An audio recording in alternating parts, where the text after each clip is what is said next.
Assalamualaikum. Kali ini kita akan menjelaskan tentang karakteristik sistem berorientasi objek. Sistem berorientasi objek memiliki beberapa karakteristik yang membedakannya dari paradigma metode analisis sistem lainnya. Yang pertama ada pemrograman berbasis objek, yang kedua ada enkapsulasi, yang ketiga ada inheritance atau pewarisan, yang keempat ada polimorfisme, yang kelima ada abstraksi, ada kelas dan objek, messaging, dan keamanan. Karakteristik ini bekerja sama untuk menciptakan pendekatan pemrograman yang kuat, modular, dan mudah dimengerti, yang memungkinkan pengembangan sistem yang kompleks dan skalabel. Lanjut, setiap objek memiliki atribut yang menyimpan data dan metode yang mendefinisikan perilaku atau fungsi yang dapat dilakukan oleh objek tersebut. Berikut adalah penjelasan lebih rinci tentang beberapa konsep kunci dalam pemrograman berbasis objek. Yang pertama ada objek. Contohnya seperti objek yang biasanya menjadi objek mobil yang memiliki atribut seperti warna, kecepatan, dan metode seperti maju, mundur, dan berhenti. Yang kedua ada kelas, blueprint atau template untuk menciptakan objek. Contohnya seperti mobil di atas, mobil bisa menjadi sebuah kelas yang memiliki atribut seperti warna dan kecepatan, serta metode seperti maju dan mundur. Enkapsulasi adalah konsep yang menggabungkan data dan metode yang bekerja pada data ke dalam satu unit tunggal yang disebut objek.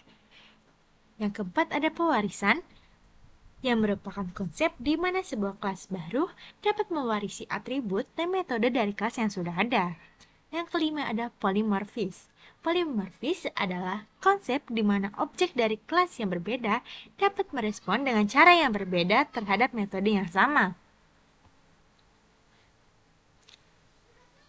Lanjut ke enkapsulasi.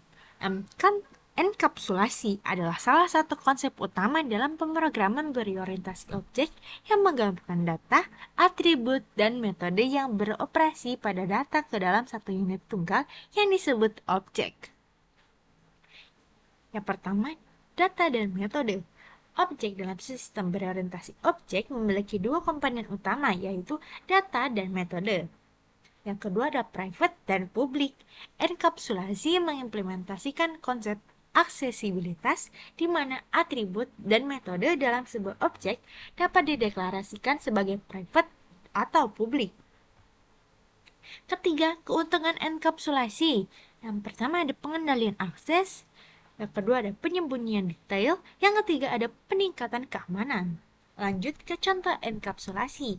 Misalnya, kita memiliki kelas mobil dengan atribut kecepatan yang dideklarasikan sebagai private. Kita bisa memiliki metode maju dan mundur yang memanipulasi atribut kecepatan secara internal. Dengan cara ini, detail implementasi kecepatan, misalnya apakah itu diukur dalam kilometer per jam atau mili per jam, disembunyikan dari luar dunia objek dan hanya metode yang ditentukan seperti maju dan mundur yang dapat mengubahnya. Lanjut ke inheritance atau pewarisan.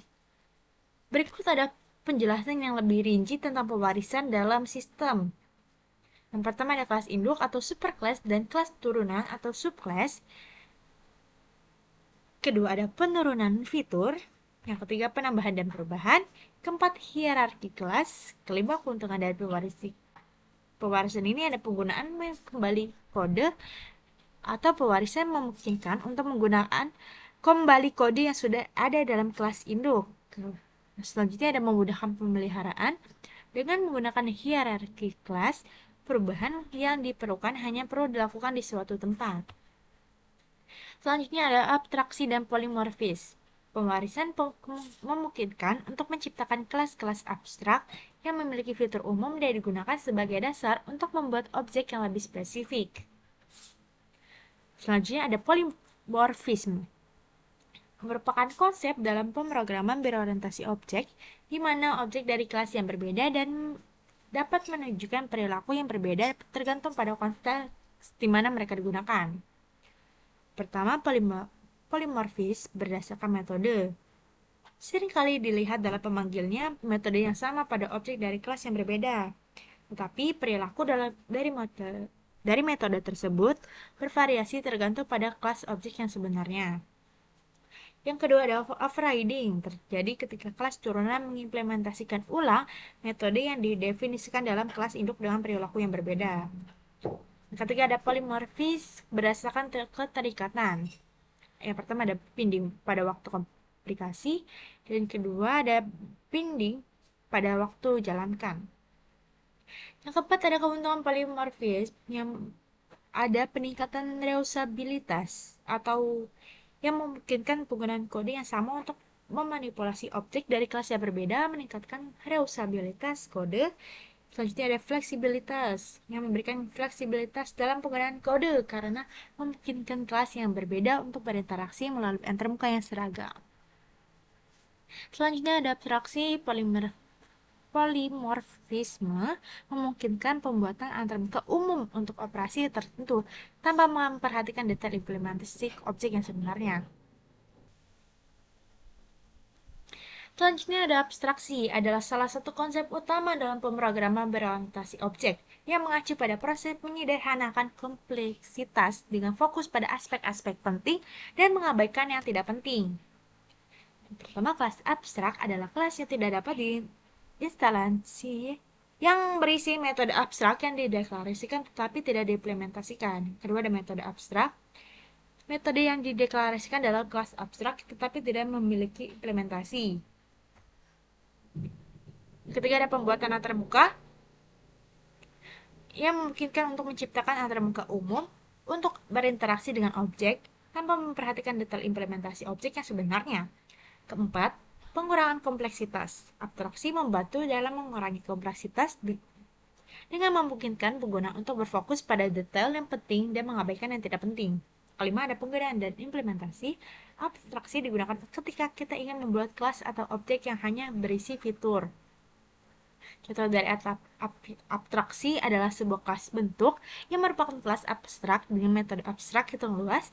Kelas turunan seperti persegi dan lingkaran dapat mengimplementasikan metode hitung luas sesuai dengan karakteristik masing-masing bentuk. Selanjutnya ada kelas dan objek. Pengertian dari kelas adalah blueprint atau template untuk menciptakan objek. Yang kedua ada struktur. Kelas terdiri dari atribut, juga dikenal sebagai variabel, anggota, atau properti, dan metode. Contohnya seperti kita memiliki kelas mobil, kita bisa mendefinisikan atribut seperti warna, kecepatan, dan metode seperti maju dan mundur. Pengertian dari objek adalah instansi konkret dan dari sebuah kelas. Selanjutnya ada instance. Setiap objek adalah instan atau perwujudan dari kelas tertentu. Contohnya seperti kita membuat objek dari kelas mobil, kita bisa memiliki objek khusus seperti mobil merah, mobil biru, dan lain-lain. Masing-masing memiliki atribut dan perilaku yang spesifik. Hubungan antara kelas dan objek. Yang pertama, kelas digunakan sebagai template untuk membuat objek. Yang kedua, satu kelas dapat digunakan untuk membuat banyak objek yang berbeda. Tiga, setiap objek yang dibuat dari kelas tertentu dapat dianggap sebagai instance dari kelas tersebut dengan atribut dan perilaku yang sesuai dengan instance tersebut. Dalam konsep kelas dan objek sangat penting karena mereka memungkinkan untuk mengorganisasi dan mengelola kode dengan cara yang lebih modular, reusable, dan terstruktur. Selanjutnya ada messaging adalah salah satu konsep kunci dalam pemrograman berorientasi objek yang digunakan untuk berkomunikasi antara objek dalam sistem. Dalam OOP, objek berinteraksi satu sama lain dengan mengirim dan menerima pesan. Pertama ada pengiriman pesan. Dalam OOP, objek berkomunikasi satu sama lain dengan mengirim dan menerima pesan yang berisi permintaan untuk melakukan tindakan tertentu atau untuk mengakses data yang dimiliki oleh objek penerima. Objek pengirim membuat pesan dengan menyebutkan objek penerima dan metode yang ingin dipanggil atau informasi yang ingin diterima. Selanjutnya ada penerimaan pesan. Objek penerima pesan dan menginterpretasikannya. Objek penerima kemudian merespon dengan menjalankan metode yang diminta atau dengan mengirim kembali informasi yang diminta kepada objek pengirim. Selanjutnya ada interaksi objek. Messaging memungkinkan objek untuk berinteraksi satu sama lain tanpa perlu mengetahui detail implementasi internal dari objek lainnya. Keempat, keuntungan messaging. Yang pertama ada isolasi dan enkapsulasi. Objek hanya perlu tahu cara berinteraksi dengan objek lain melalui pesan. Modularitas messaging memungkinkan untuk membuat sistem yang terdiri dari berbagai komponen yang terpisah dan dapat diganti. Contoh dari messaging itu ada dalam sistem penjualan. Objek pelanggan dapat mengirim pesan ke objek keranjang belanja untuk menambah atau menghapus sistem dari keranjang. Messaging adalah konsep penting dalam OOP karena memungkinkan untuk membuat sistem yang modular, fleksibel, dan mudah dimengerti. Terakhir ada keamanan. Keamanan dalam sistem berorientasi objek adalah upaya untuk melindungi data dan fungsionalitas dari manipulasi yang tidak sah atau tidak diinginkan. Contohnya enkapsulasi adalah konsep yang mendasari OOP yang menggabungkan data dan metode yang beroperasi pada data ke dalam satu unit tunggal yang disebut objek.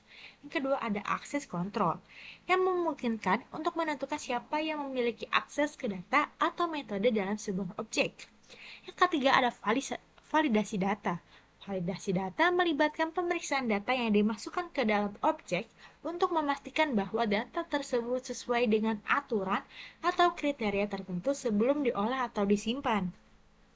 Selanjutnya ada pembatasan akses. Pembatasan akses memungkinkan pengendalian akses ke sumber daya, sistem seperti file, perangkat keras, atau layanan jaringan. Kelima ada pengembangan kode yang aman. Pengembangan harus memperhatikan praktik-praktik pengembangan yang aman saat merancang dan mengimplementasikan sistem berorientasi objek. Keamanan adalah aspek krusial dalam pengembangan perangkat lunak termasuk dalam konteks OOP. Terima kasih.